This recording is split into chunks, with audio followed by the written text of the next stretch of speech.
Arizona Public Media, I'm Leslie Tolbert, Regent's Professor Emerita in Neuroscience at the University of Arizona, and this is Arizona Science. Today our guest is Jessica Andrews-Hanna, Associate Professor in Cognition and Neural Systems in the Department of Psychology. Her research focuses on the deepest inner workings of our minds. Thanks for joining us, Jessica. Glad to be here.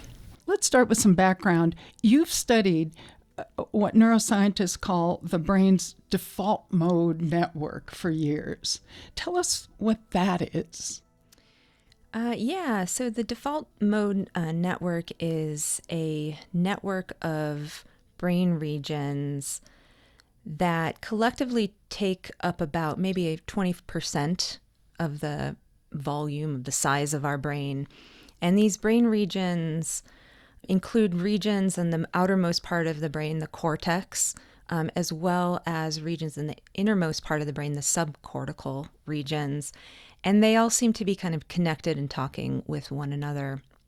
And the default mode network is very interesting because unlike sensory systems like the visual network or networks that support our ability to hear, the default mode network is much more of a higher level, more of an integrated, often called transmodal in sort of scientific terms, so it's kind of a network. Integrate the things, those individual topic areas that you just described? Exactly. So, as we know, we go about our day-to-day life where we interact with the external sensory world, but we make meaning out of what we see and what we hear.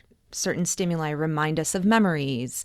And it really is this default mode network that brings in information that is available to our senses, our immediate senses, but allows us to kind of reference what our immediate experience is with our past experiences, with our thoughts, with our sense of self, and kind of go around the world and make meaning out of what we're faced with. Today, I'd like to focus especially on your recent research on imagination. It's what happens when we purposefully turn our attention away from the current situation to focus on abstract thoughts, abstract images. Is that a way of looking at it? Yeah, I would say we can definitely think of imagination as that way, perhaps a bit more broadly, covering our ability to turn our attention inwards both purposefully but also spontaneously.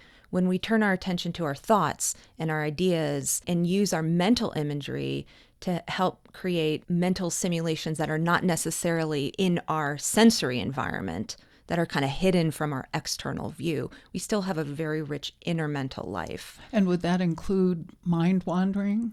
Absolutely. Mind wandering, we kind of think of our mind is sort of wandering about in a very flexible way often. And sometimes we don't purposefully engage in mind wandering. We might come to and notice that our mind has kind of drifted off and we might be thinking about something. So that's kind of where imagination also gets into more of the maybe non-deliberate or spontaneous implementations or manifestations of imagination. So how do you study this? As you can imagine, it's quite difficult to study empirically something that is kind of hidden from view. It's very hard to, for example, develop a objective task.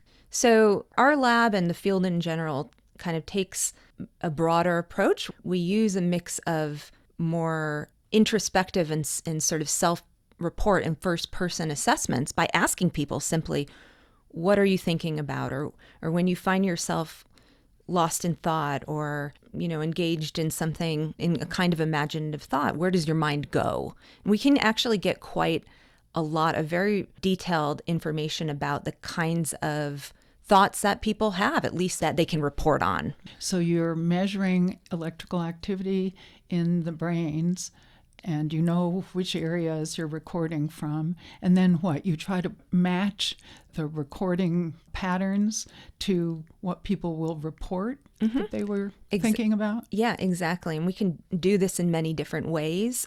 A recent approach that we've used is kind of interesting. You might find yourself every once in a while talking to yourself. I don't know if I'm the only one that has that phenomenon, but we actually train our participants to say aloud what they're thinking. It takes a little bit of time to train some people to voice aloud their thoughts.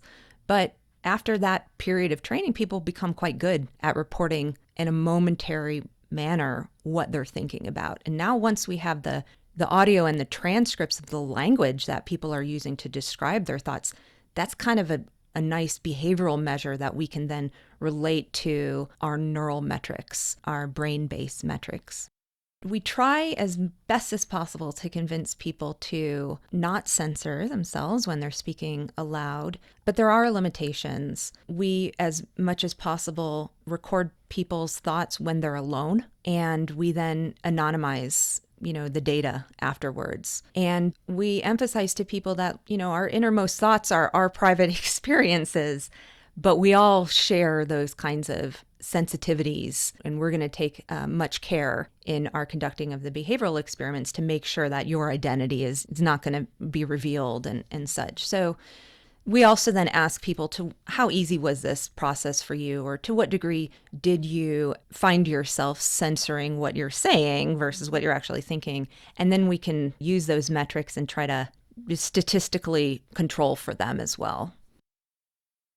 We're continuing our conversation with Jessica Andrews-Hanna on the inner workings of our minds.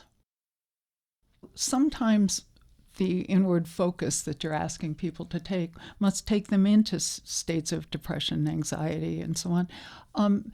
How exactly do you handle bringing someone into a lab, taking them into a position where they're thinking about something very depressing, sharing it with you, a stranger, and then having them walk out into the world again?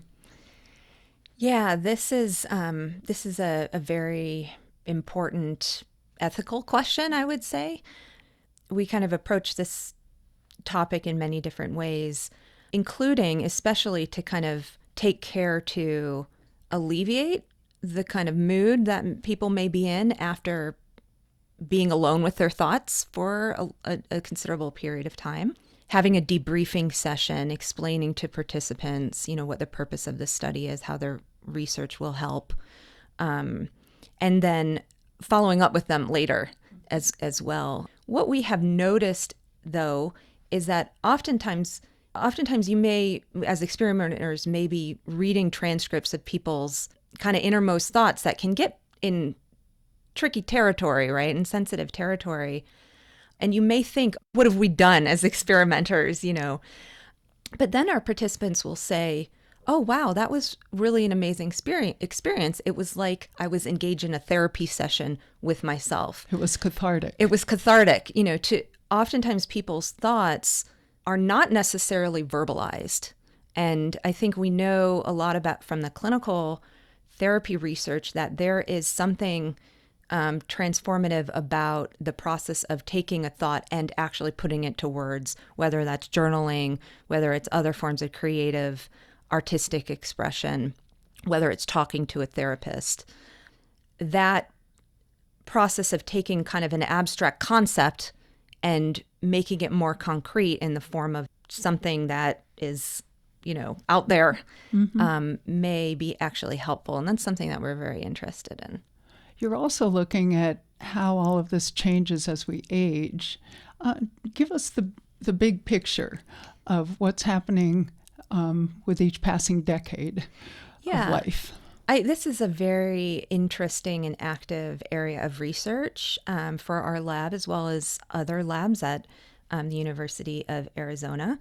And, as we age, there does appear to be some changes that are happening in the brain.